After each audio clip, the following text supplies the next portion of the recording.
¿Cómo están? Nosotros somos el grupo 8 y le vamos a hablar sobre la sentencia 111/2020, dando nuestra opinión personal sobre la postura de cada ministro. ¿Quién les habla? Jennifer Magalí Navarro Amarilla. Yo estaré hablando sobre la postura del ministro Marcos Riera Hunter. La sentencia 111/2020 de la Corte Suprema del Paraguay trata sobre el conflicto entre dos derechos constitucionales. Uno es el acceso a la información pública, dos es el derecho a la intimidad. El caso surge cuando la Contraloría intenta que los senadores accedan a las declaraciones juradas de funcionarios públicos. El ministro Marcos Riera Hunter, en su voto, defiende que estas declaraciones solo pueden divulgarse con orden judicial, priorizando la protección de la intimidad. Sostiene que debe respetarse los procedimientos y que no se puede aplicar el derecho de acceso a la información sin límite. Su análisis se basa en las técnicas de ponderación, pero lo hace desde una mirada muy legalista y formalista. ¿Por qué no estoy de acuerdo? No estoy de acuerdo porque su postura termina reforzando la opacidad en un país como Paraguay, donde alta corrupción tenemos y hay una desconfianza en las instituciones públicas. Exigir una orden judicial para cada acceso a información pública no fortalece la democracia, sino la debilita. Las declaraciones juradas no son parte de la vida privada del funcionario, sino una herramienta esencial para el control ciudadano. Poner trabas judiciales las convierte en un privilegio en vez de un derecho. Además, el voto no se apoya en doctrina ni en referencias locales, lo que lo vuelve incompleto y desconectado de la realidad nacional. Otras instituciones, como la Defensoría del Pueblo, ya han dicho que el acceso debe ser libre, salvo casos muy excepcionales. En conclusión, el acceso a la información debe ser la regla, no la excepción. La transparencia no es un lujo, sino es una necesidad democrática. Por eso es que no comparto el voto del ministro Riera Hunter. En vez de garantizar el control, su postura lo limita. Por eso la transparencia debe ser fijo más en las instituciones públicas, utilizando así una declaración jurada libre donde todos podamos tener acceso y donde la transparencia gane en un país de corrupción. Buenas tardes, mi nombre es Micaela Ortellado, soy alumna en la Escuela Judicial. Estoy realizando este trabajo práctico de la materia Derecho Procesal Constitucional. Integro el grupo número 8, el cual le tocó el tema sobre acción de inconstitucionalidad promovida por la Contraloría General de la República en los autos caratulados Amparo Constitucional promovido por el señor Carlos Lescano Flecha contra la Contraloría General de la República. Bueno, a mí, aparte de analizar este caso, me corresponde también analizar el voto de la ministra María Carolina Yanés. A continuación paso a exponer sobre el análisis que se realiza sobre el contenido de la sentencia 111/2020, que lo que realiza la ministra María Carolina Yanés en su voto, en primer lugar, es justamente verificar si el juicio de amparo corresponde como medio, como una vía de impugnación en contra de las resoluciones judiciales ya dictadas en primera y segunda instancia, así como es en contra de la acordada número 1005/2015. Y lo que ella nos menciona es que justamente la normativa procesal establece cuando se cuestiona la inconstitucionalidad, ¿verdad? Que nos dice que cuando se cuestiona una constitucionalidad, según lo que versa en el artículo número 132 de la Constitución Nacional, lo que nos menciona en el artículo número 132 de la Constitución Nacional es que cuando se trata de una impugnación de una vía por vía inconstitucional, ¿verdad?, es que esto debe remitirse a la Sala Constitucional, lo cual no se remitió, no se realizó la remisión de esta resolución, sino que directamente lo que ya se hizo es plantear una acción de inconstitucionalidad contra esa sentencia.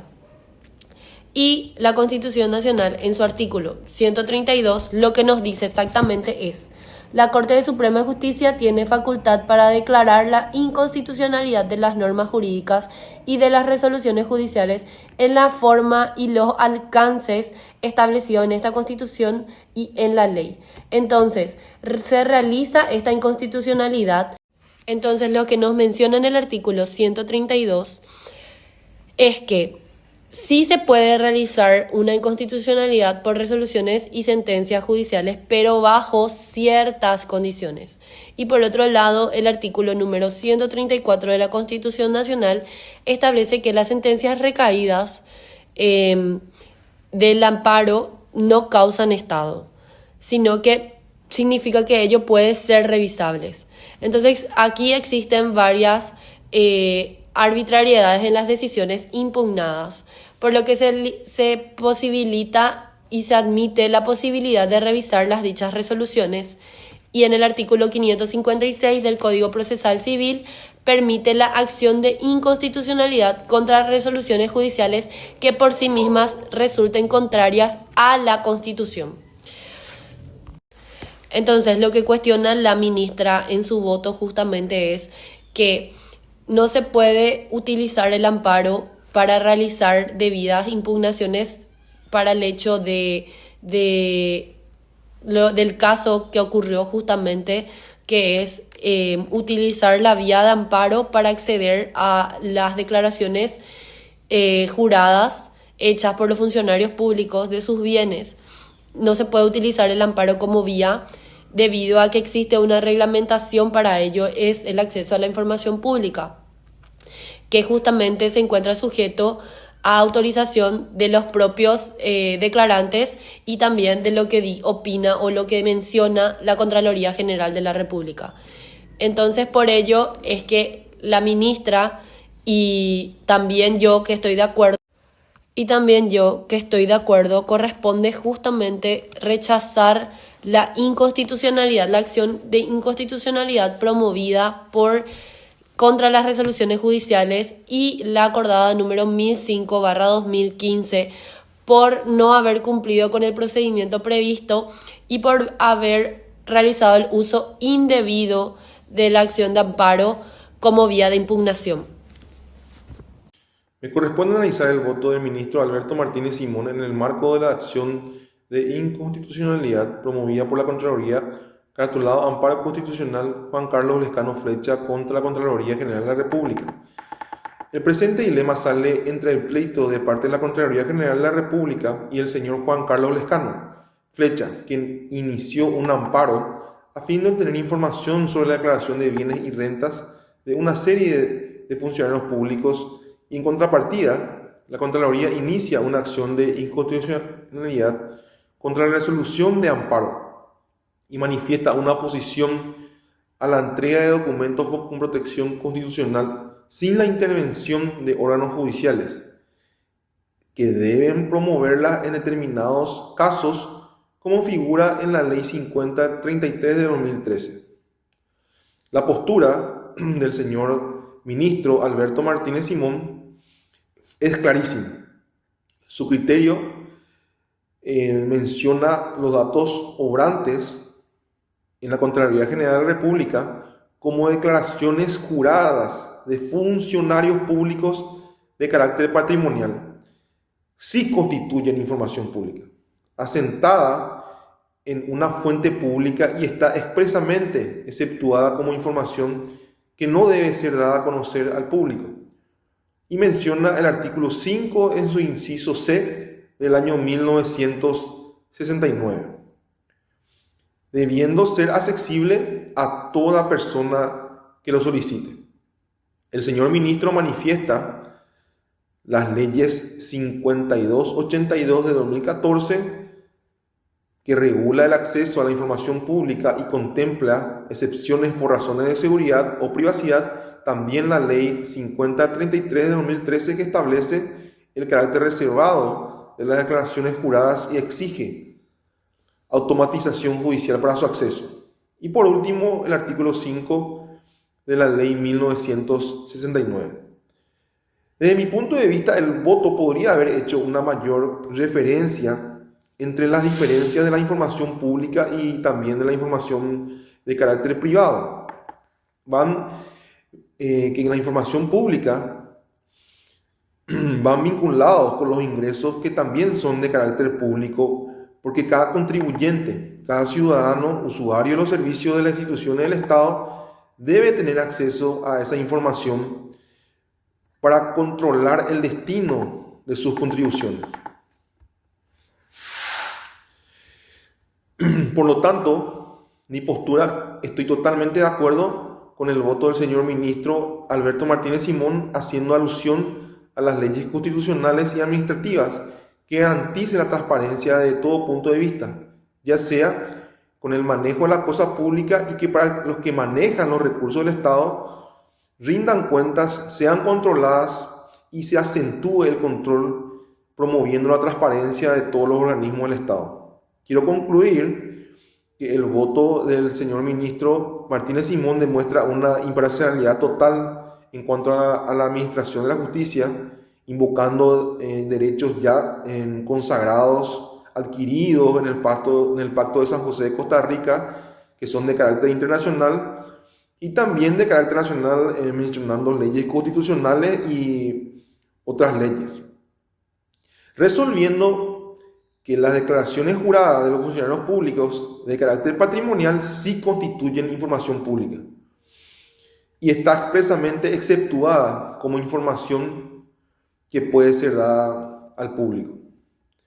Actualmente, el señor presidente lanzó un decreto manifestando que los médicos que trabajan en las funciones públicas deben dar información de sus números de teléfono para que puedan ser contactados en caso de emergencia y que puedan brindar servicios en las diferentes instituciones donde ellos están trabajando. Esta ley es muy importante para determinar sus reclamos actuales, porque ellos están alegando que es una violación a la información privada. Muchas gracias. Buenas, yo soy Adriana Ortiz y les voy a estar hablando del análisis que hice sobre la opinión de la magistrada María Mercedes Guillermini. Este análisis se da en el marco de la acción de inconstitucionalidad opuesta en el amparo constitucional contra la Contraloría General de la República. Primeramente tenemos que la magistrada María Mercedes Guillermini habla sobre la acción de inconstitucionalidad opuesta en la acordada 1005 de fecha 21 de septiembre de 2015, que es la que regla el procedimiento judicializado de requerimiento de información pública. La misma atiende la cuestión relativa a esta inconstitucionalidad y resalta la falta de objeción oportuna por parte de la Contraloría General. ¿Qué quiere decir esto? Que la Contraloría recién en la acción de inconstitucionalidad es donde ataca dicha acordada. En ningún momento lo hizo en el expediente de amparo judicial en primera instancia. Donde debería de haberlo hecho, pues era el momento procesal oportuno. Bien, tenemos que la magistrada, a diferencia de sus colegas, votó por hacer lugar parcialmente a la inconstitucionalidad promovida por la Contraloría General de la República en cuanto a las leyes que otorgaban la entrega de las declaraciones juradas. ¿Por qué? Pues la misma manifiesta que la sentencia en cuestión no es inconstitucional o por falta de fundamentación clara, insuficiente o contradictoria, sino que el problema es que se basa en la interpretación y el resultado de leyes que adolecen de vicios constitucionales y en consecuencia el dictado de la referida sentencia es también parcialmente inconstitucional. La misma empieza por la ley 5282/14, donde a su criterio es lesiva la conceptualización que ofrece esta de lo que es un dato público. Pues para esta ley es dato público todo aquel producido, obtenido bajo control o en poder de fuentes públicas independientemente de su formato. A criterio de la magistrada, el dato es en realidad y por naturaleza un dato privado, por lo que debe ser considerado y tratado como tal. Sí van a haber excepciones, como puede verse para el funcionario público, sin embargo, primordialmente y a primera instancia debe ser tratado como un dato privado. La magistrada también añade que los datos generados por la actividad o función pública sí son siempre datos públicos, sin embargo, también debe tratarse de datos que la entidad o órgano genere en razón de sus fines misionales y no de datos que llegue a conocer o recabar en tal menester. La misma, para entender esto, nos da un ejemplo claro. El decreto de nombramientos de funcionarios públicos sí es un dato público y siempre va a ser un dato público. Sin embargo, no son datos públicos los datos personales de ese funcionario, como por ejemplo su número de teléfono o sus datos patrimoniales. A criterio de la magistrada, definir la calidad del dato no por su titularidad, sino por el lugar donde está recabado, es una circunstancia anómala que tiende a surgir con este tipo de juicios. Para ella es impropio considerar a todo dato como público solo por el lugar de asiento del mismo, pues contraviene el derecho de la privacidad y la intimidad de conformidad a los artículos 33 de la Constitución de la República, así como los otros 30, 34, 36 y 45. La magistrada María Mercedes Guillermini continúa con la otra ley que a su criterio adolece de vicios constitucionales, que es la Ley 5033/2013. Esta ley establece la obligación de todo funcionario de proporcionar ciertos datos a la Contraloría General de la República y a su vez dar su consentimiento a la divulgación de estos datos cuando ella sea exigida por vía judicial. La magistrada señala dos problemas en cuanto a esta ley. Primeramente, que exige una autorización que no puede ser negada, imponiéndola como un deber que la misma cree que es contradictoria, pues si se trata de un deber, ¿por qué necesitaría de una autorización? La magistrada hace un claro énfasis en que hay ciertos datos que al ser solicitados por las entidades públicas se encuentran en el sistema y dan la imagen de ser datos públicos. Sin embargo, este tipo de datos generalmente también acarrean datos personales de personas con cierto tipo de parentesco al funcionario.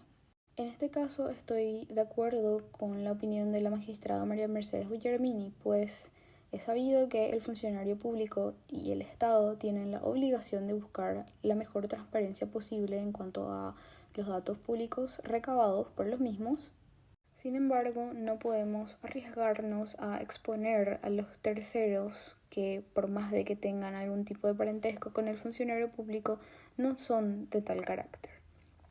Resguardada por esto. Soy Livia Celeste Ortellada Aranda, integrante del grupo número 8, y así como mis compañeros también me corresponde analizar el acuerdo y sentencia número 111 del 11 de junio del 2020. Específicamente el voto del doctor Eugenio Jiménez Rolón, ministro de la Corte Suprema de Justicia. En ese sentido, el voto del ministro se argumenta en primer lugar el hecho de que ambas partes reconozcan que existe un conflicto de normas y ya el tribunal optó por una de las alternativas y esta situación excluye cualquier tipo de arbitrariedad, que en derecho sabemos que la arbitrariedad se refiere a una decisión o a una acción injusta o carente de justificación legal, cosa que no se dio en este caso, según lo que el ministro fundamenta, ¿verdad? Y al no existir esa arbitrariedad, entonces no corresponde reexaminar en sí una solución jurídica, sino que más bien velar porque no haya habido esa arbitrariedad. Y según lo que él manifiesta en su voto, eso no ocurrió, como ya lo había dicho, ¿verdad? También resalta su voto la responsabilidad de la del uso de la información pública, mencionando que a mayor publicidad existe mayor responsabilidad en su uso y la información pública debe ser utilizada para la renovación del ejercicio del poder y no así con otros fines. Es por eso que finalmente el voto del ministro Jiménez sostiene que la acción debe ser rechazada con costas en el orden causado. Él menciona varias normas constitucionales y también varias leyes ordinarias para referir un poco sustentar y referir un poco su voto, ¿verdad? Y otras normas legales, así como también menciona tratados y convenios internacionales. En eso se fundamenta el voto del ministro.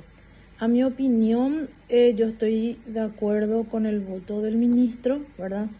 Y porque fueron aplicadas estas normas constitucionales que él menciona y así también las leyes, ¿verdad? Y también porque él argumenta que estas declaraciones juradas no son un secreto o una reserva legal expresa. Y entonces ahí un poco también se garantiza la norma constitucional al acceso a la información pública.